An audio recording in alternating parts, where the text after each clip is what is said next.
Today we conclude our series in 1st and then 2nd Timothy. And last week, as we looked at last week, Paul was telling Timothy what we're doing matters. Timothy, what we're doing matters, and it's worth all of your life. If you remember last week, we finished with this verse, 2 Timothy chapter 4, verse 5. But as for you, exercise self-control in everything, endure hardship, do the work of an evangelist, fulfill your ministry. Timothy, fulfill your calling. Today we see the very last words ever recorded from the Apostle Paul. I don't know if you knew that or not, but as I read these final words, these are the last recorded words. He's in a dungeon in Rome. He writes this to Timothy. It's the last words we have recorded, most likely because he will soon be beheaded. It's probably the last words that kind of left the dungeon in a sense of someone would have to go to him and he would have to talk to them. It's the last words. But as I read them, I want you to understand that these last written words of Paul show the difference between a gospel legacy, a life lived for the gospel, and the selfish personal legacy. Watch and see as Paul mentions different people. In a sense, as we're reading through this, as Paul was writing this last letter to Timothy, he is giving he's writing his own epitaph. He's writing his own eulogy. This is my life. This is my legacy. It's a gospel legacy. 2 Timothy chapter 4, verse 6 and following. For I am already being poured out as a drink offering. What would he mean by that? Old Testament imagery.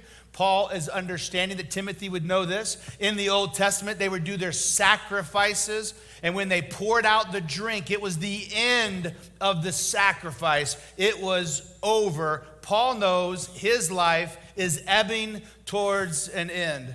And the time for my departure is close. I have fought the good fight. I have finished the race. I have kept the faith. That'd be great to write on your tombstone. There is reserved for me the crown of righteousness, which the Lord, the righteous judge, will give me on that day. And not only to me, but to all those who have loved his appearing. Make every effort to come to me soon, because Demas has deserted me, since he loved this present world. Remember that. And has gone to Thessalonica. Crescens has gone to Galatia, Titus to Dalmatia. Only Luke is with me. Bring Mark with you, for he is useful to me in the ministry. Remember that. Bring Mark. He's useful. I have sent Tychicus to Ephesus. When you come, bring the cloak I left in Troas with Carpus. Why would he say that? He's cold. He's in a Roman dungeon. He's cold. Bring my coat. As well as the scrolls, especially the parchments. Verse 14 again. Alexander, the coppersmith. He wants to make sure Timothy knows. Alexander, the coppersmith, did great harm to me. The Lord will repay him according to his works. Watch out for him yourself, because he strongly opposed our words. At my first offense, no one stood by me, but everyone deserted me. May it not be counted against them. But the Lord stood with me and strengthened me, so that I might fully preach the word, and all the Gentiles may hear it. So I was rescued from the lion's mouth. The Lord will rescue me from every evil work and will bring me safely into his heavenly kingdom. Talk a lot about this, but just making sure we understand there's a time where Paul was rescued from the lion's mouth. There's a time that he was released over the side of the wall to escape from prison, but that's not every time. He knows it's done. I'm not leaving the dungeon. But the Lord is still with me, and he will bring me to his safely into his heavenly kingdom. To him be the glory forever and ever, amen. And then kind of the last, remember he's writing a letter. Greet Priscilla and Aquila and the household of Onesiphorus. Erastus has remained at Corinth. I left Trophimus sick at Miletus. Make every effort to come before winter. Eubulus greets you, as do Pudens and Linus and Claudia and all the brothers and sisters. And this is it. The Lord be with your spirit. Grace be with you all. most likely within just a couple weeks, maybe months, Paul would be beheaded. He gives us this eulogy, this epitaph, this idea of understanding our life can be, if we choose, be a life legacy of grace. Paul is being poured out. He's leaving a legacy, a gospel legacy. And again, in these sentences, we see the juxtaposition of choices made for the gospel. It's him, Paul. He talks about Luke and Priscilla and Aquila. He talks about Mark, a challenge there. Talks about Timothy. But then again, he puts over here, and we should understand this. He's very clear. Demas loved the world. Alexander the coppersmith did great harm to me and the gospel. Let me ask you a question as we read through that. What legacy are you leaving? You're leaving a legacy. Is it a gospel legacy? You see, when you breathe your last, someone's going to put something on your tombstone. Someone's going to come to your memorial service. You determine what they will say while you are here. What legacy will you leave? One of the greatest comments I ever had said to me, I've said it here many times and absolutely raised my boys with this. Our life is the sum total of decisions we have made. Where you are right now, your life is the sum total of the decisions you have made, choices you have made, also how you responded to life's circumstances. Maybe things happened to you that you were not the reason for it or the cause of it, but how did you respond? Our life is the sum total of the decisions we have made. But for today's message, I want to add to it. Our life is the sum total of decisions we have made, and the decisions we have yet to make will determine our legacy. And those decisions will be set by your priorities. Those decisions will be set by the limit that you're willing to sacrifice. There's a cost limit. All of us have a line. If I go beyond this, costs too much. For Demas, his line was most likely prison. Demas loved the world more than Jesus. So he left like a coward and went to Thessalonica. That's what Paul says. He loved the world. So our decisions now that we're going to make will determine our legacy. And here's a great thing. For many of us right now, our epitaph, our eulogy may not be a gospel one. It may not be one that we're really proud of, but you can make determination today to change your legacy. That's the beauty of the gospel. But it's the gospel that we want our legacy to be reminded by and informed by. We want a gospel legacy. Now, the question of the ages when I have these kinds of conversations is people will say, well, what does God want me to do? What is God's will for my life? You ever asked that question? Maybe you're asking it right now. What's God's will for my life? Well, here's something we need to understand. We don't get to know God better and then do his will. We get to know him better by doing his will. And then we say, well, what is his will? What does God want me to do? I want to take just a moment. Can't go into it deep. There's a theological lesson here. Something we should understand about the different aspects of the will of God. When we talk about the will of God, there's really, biblically, theologically, there's some different aspects throughout the Bible that we see. There's the providential will of God, God's sovereign oversight of all history, including both what he directly decrees and what he allows. God is the sovereign over everything. An example would be Jesus was going to come to earth. That it was the providential will of God. He decreed that. He allowed his son to be beaten, crucified. He allowed that to happen.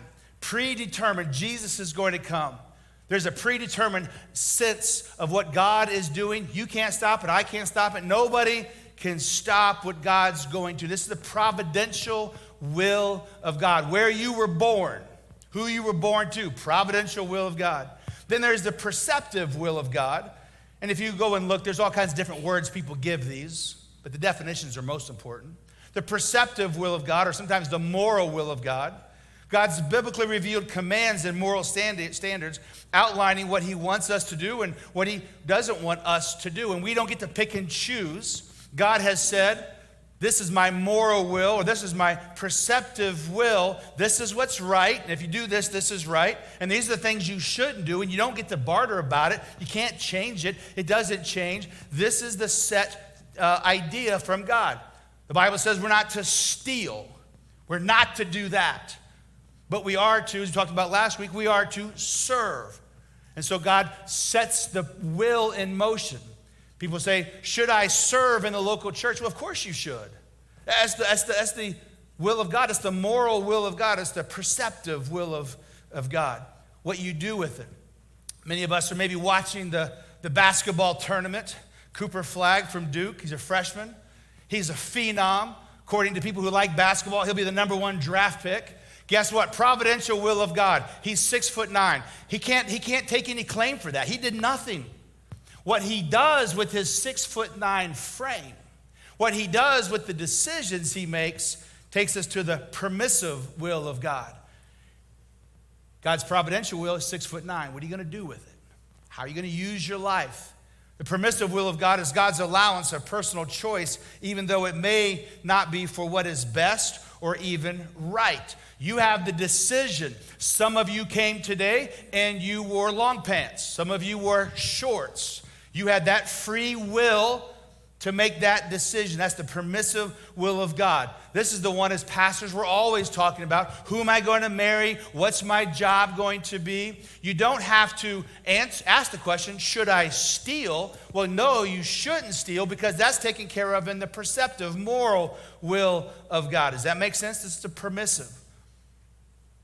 The decisions and choices that God has left up to us to make within his sovereignty, within his providential will. And listen, friends, and this is what we're talking about today. It is in the permissive will of God that legacies will be determined. You determine your legacy by what you choose to do with the one and only life that you have. The choices and the decisions that God has allowed for you to make a free will choice. This will set the time. Paul said, Demas loved the world more. Alexander the coppersmith, he chose to do harm. We get to make the decision. The providential will of God, again, is the family you've been placed in. What are you going to do with those opportunities? Many of you know that we have a 7-year-old that we have adopted. Landry Kate's been with us since the moment she was born. I've already started pulling her aside because she understands now adoption. And so I've told her, you, Landry, had no choice in where you would be born. You had no choice in who would bring you into your forever family. You didn't have a choice. That's the providential will of God. And then I look at my now 7-year-old and I say, what you do with this opportunity changes your life forever. Some of you are like, that's a little deep for a 7-year-old. Listen, there's no time like the present at a certain age to start casting a vision. Your choices matter. What are you going to do with your life? So absolutely, the way that she can understand, you didn't have a choice of where you would be. But now that you're here, oh yeah, you have a choice. Choose wisely in what your life legacy will be. I'll wait a little bit, start talking about a gospel legacy with her, but not for us. Let's talk about a gospel legacy. A gospel legacy, leaving it. Paul gave it to us. Some of the most famous verses in all of the Bible.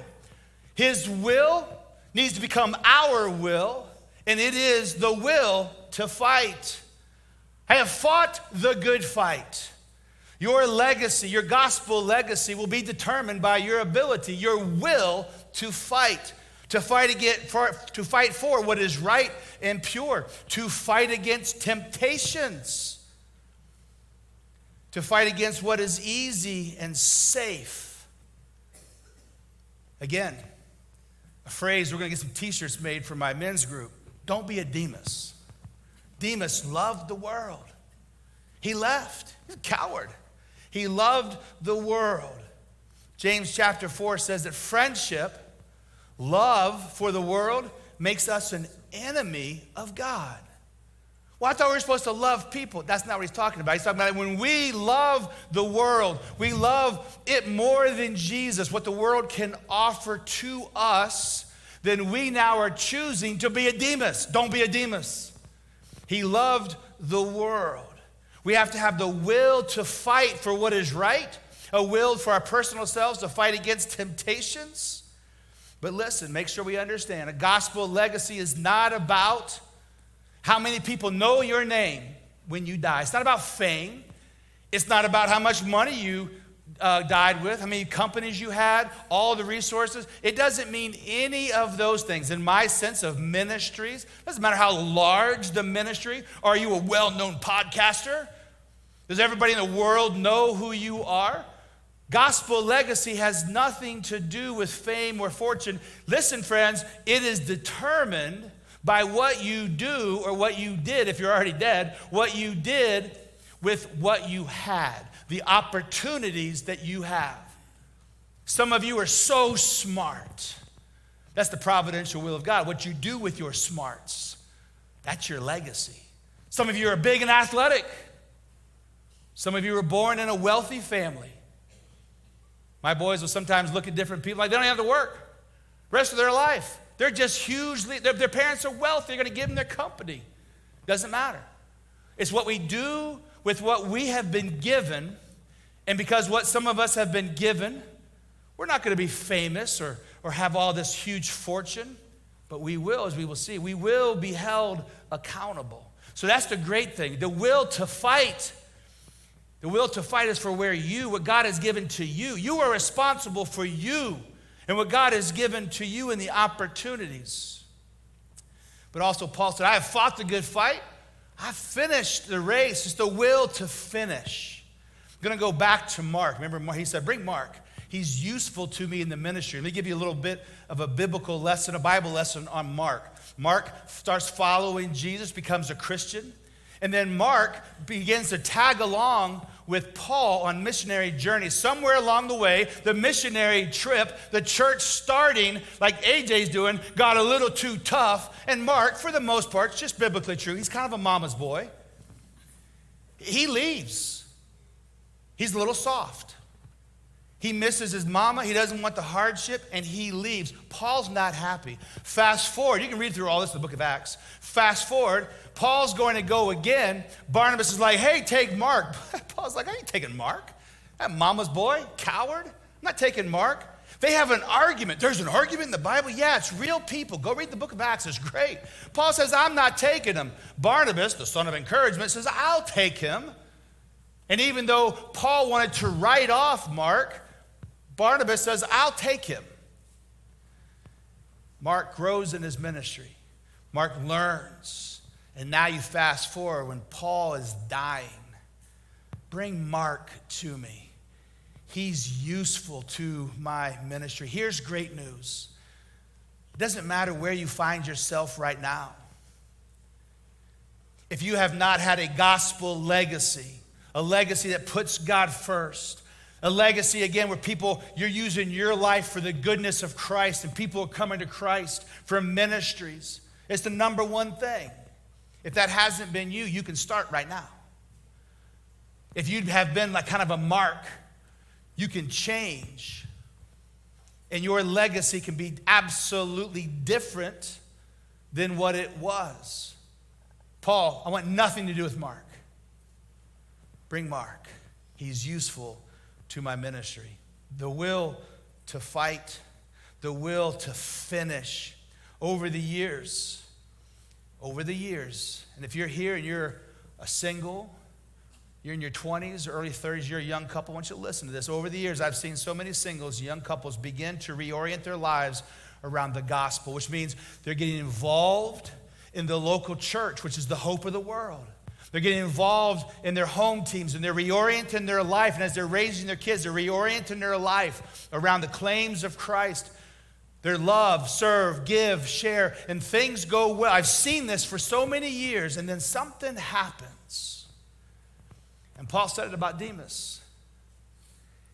He loved the world too much.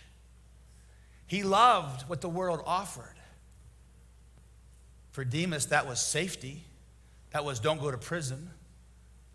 Many believe for Alexander the coppersmith, he had his own business. They think it was money. It became hard to own your own business when you're claiming the name of Christ in a place that persecutes Christians. Alexander the coppersmith did me great harm.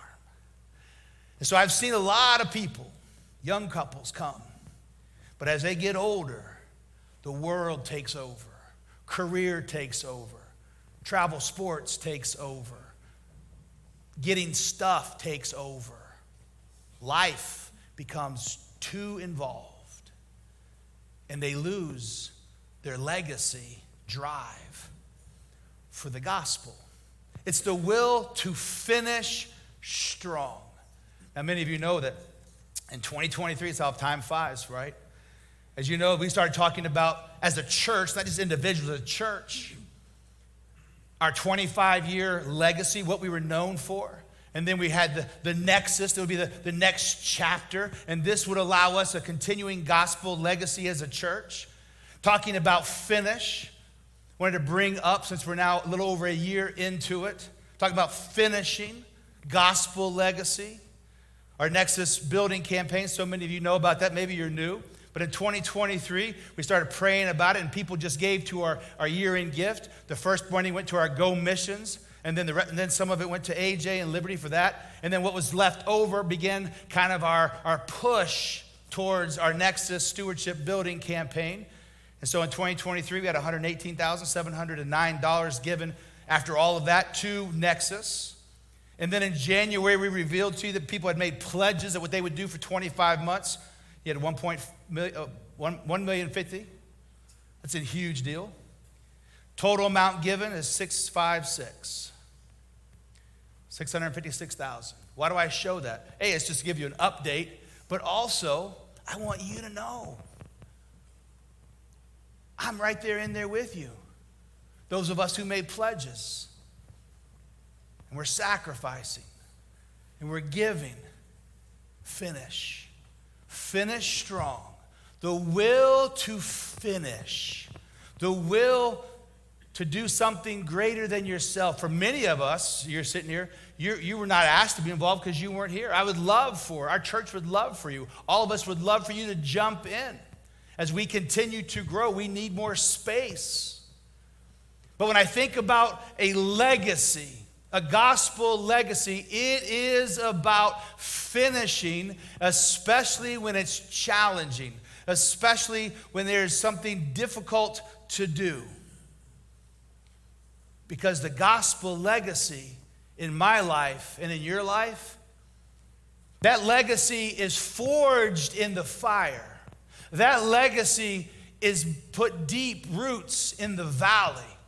That legacy, the gospel legacy, is when you have the opportunity, Demas, to go to prison with Paul or run to Thessalonica. Legacy is always given in the crucibles of life because we have a choice. We're going to finish strong, finish for the gospel.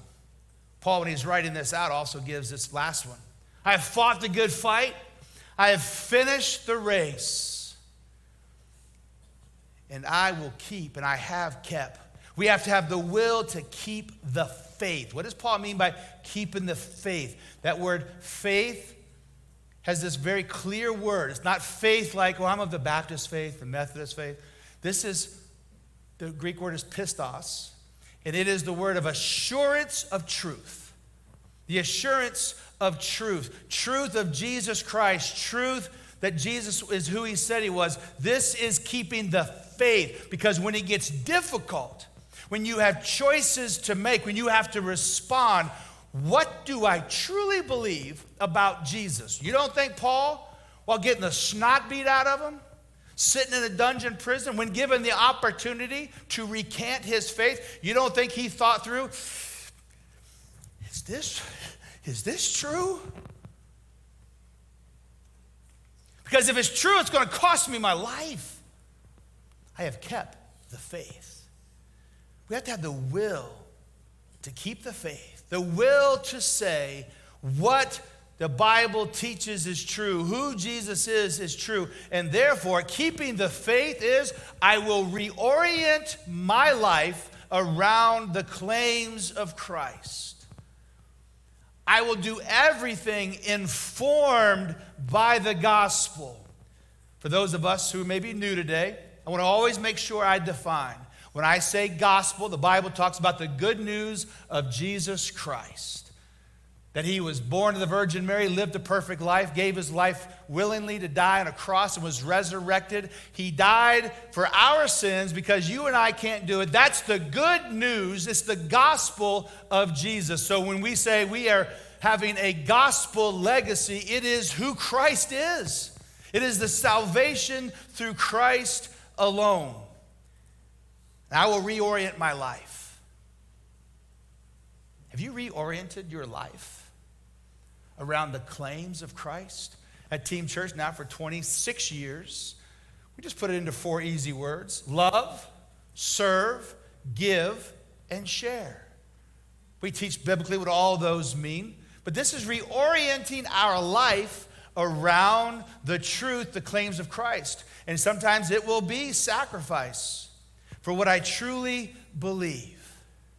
Let me ask you a question. When we talk about keeping the faith, I mentioned earlier, what is the cost line for you? Where's the cost line?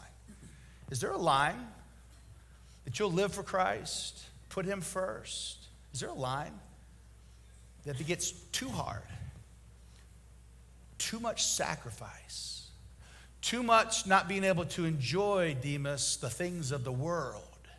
Is there a line that you will not cross? Where does trust in God stop and you really start trusting in what you can see and what you can do? You see, gospel legacy is mostly determined by what you truly believe and what you value. Now, of course, we always try to be really practical. Of course, you can be known for multiple things. Your life is going to be known for more than just the gospel, right? It's going to be known for multiple things. But I would tell you this, I've done a ton of funerals. When you die, and people come to your funeral, your memorial service, the people showing up, many of them know you. And they know what your life stood for. They know what few things, they could put them. I've done so many funerals. People know. What did Johnny value? Bam, bam, bam. They'll tell you exactly what he valued because people will know. How do they know? It's based on by what you have prioritized. That's just a true statement. It's based on how you've prioritized, where your values are, what you've sacrificed, and then I can just bring it into really simple. For those of us, and that's all of us, who live in America, most precious American values, 2 of them. Time, and with that's pleasure, time, pleasure, and our money, the things we can do with our money. Our time, pleasure, our money, prestige, things we can do. Those are the 2 big ones. Trust me, I've done a bunch of funerals. When you die, the people who know you, they'll be able to know and they can sprout out your legacy based on what you did, basically with those 2 things. We have multiple things we'll be known for, but the highest value that people remember, they will know. When I was down talking with the leadership team down in St. Petersburg, one of the other pastors, one of the churches is also sponsoring, helping AJ and Chris out. He made a comment encouraging, imploring AJ and Chris, from the time you start your church, make sure people understand we're in America and you have to teach them to disengage themselves from the pleasures of the world. Then he made a comment that I'd never heard before. It's great. I'm stealing that. He said they always taught at their church from the time they started the church too. When the wallet in your back pocket is more important than the gospel, you will walk with a spiritual limp your whole life. When the wallet in your pocket is more important than the gospel, you can be a Christian, but you'll walk with a spiritual limp. I had never heard that. And I thought, after so many years, that is true. And it determines, not only, but it determines how we view the world and our legacy. Gospel legacy is, again, forged in the challenging times of our life.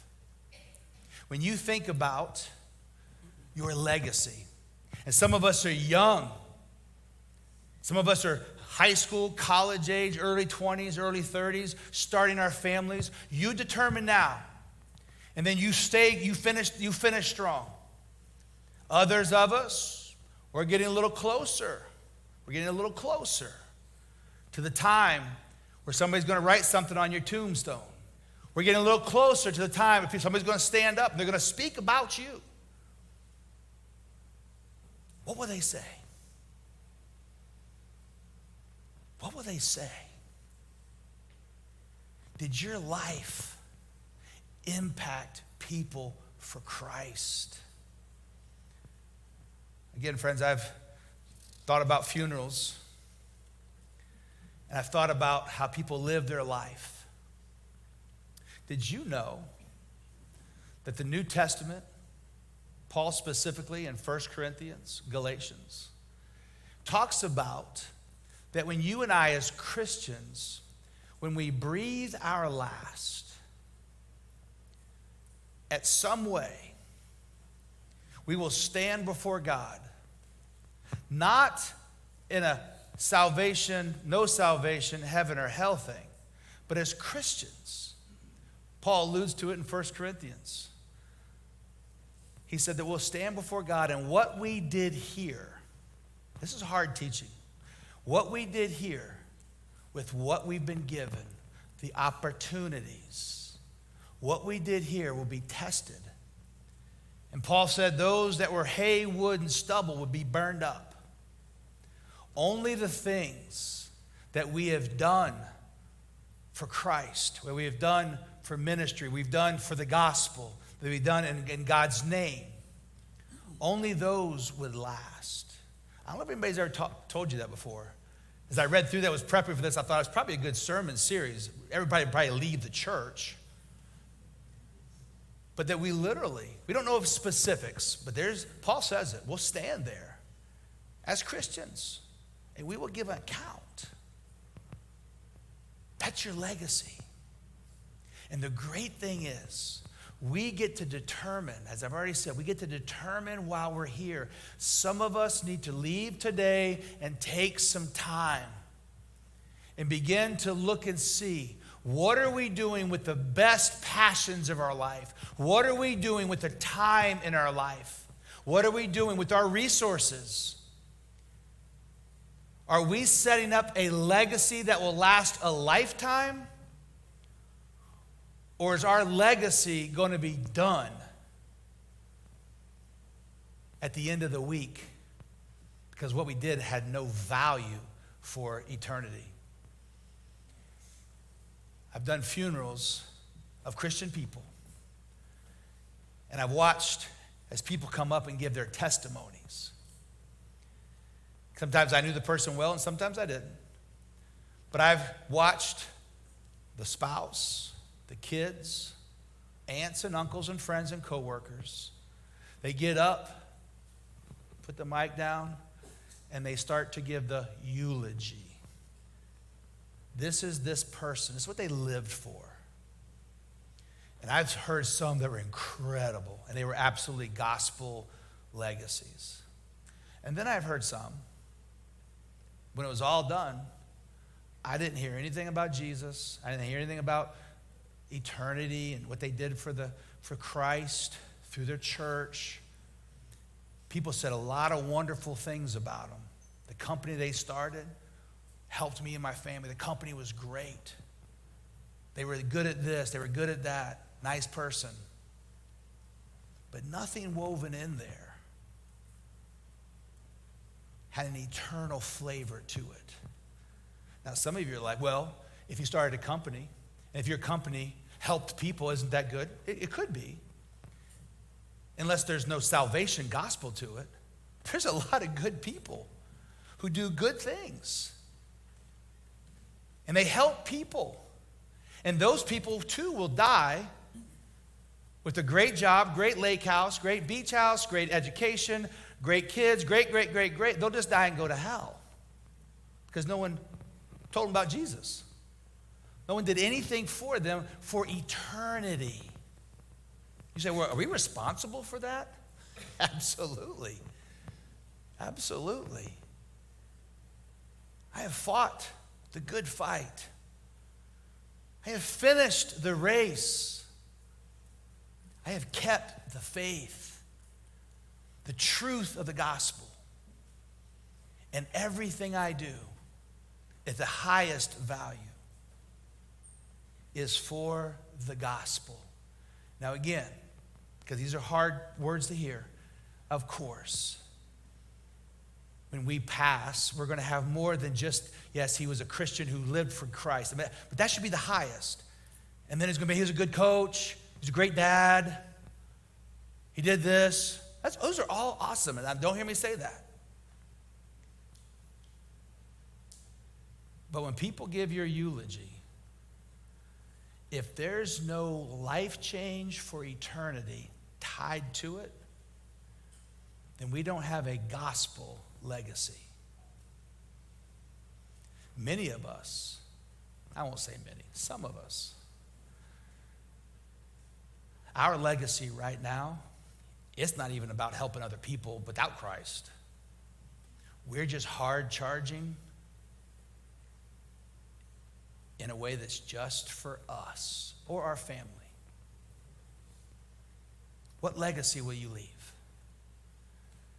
Paul gives us. That's incredible. Matter of fact, as I was doing my message this week, I thought, these are the last recorded words of the Apostle Paul. The last recorded words. Grace be with all of you. But right before that, he gave us those words in a dungeon in a prison. And he was not loving life. He was cold. But his heart was full. Because when they cut his head off, he knew, I fought the good fight. I finished the race. I kept the faith. Do what you want. Let's pray. God, thank you for this day. I pray that you would use this message in a way that challenges us. I pray, God, that you would enable us to understand that you have given us such opportunities. And at some point, God, many of us have got to get serious about our faith, serious about what we do with our time and our energy and our passions, what we're doing with our families, that we get our families involved, that we speak to our kids, that the most important thing they can invest their life in is Christ, and then see what God will do with that. So God, I pray that you'd keep us all heavy-hearted today, because we're all going to die. Help us wonder. Actually, I changed that, God. Help us not to wonder. Help us to know we have lived a gospel legacy life. And that's what we've left. We ask you in your name. Amen.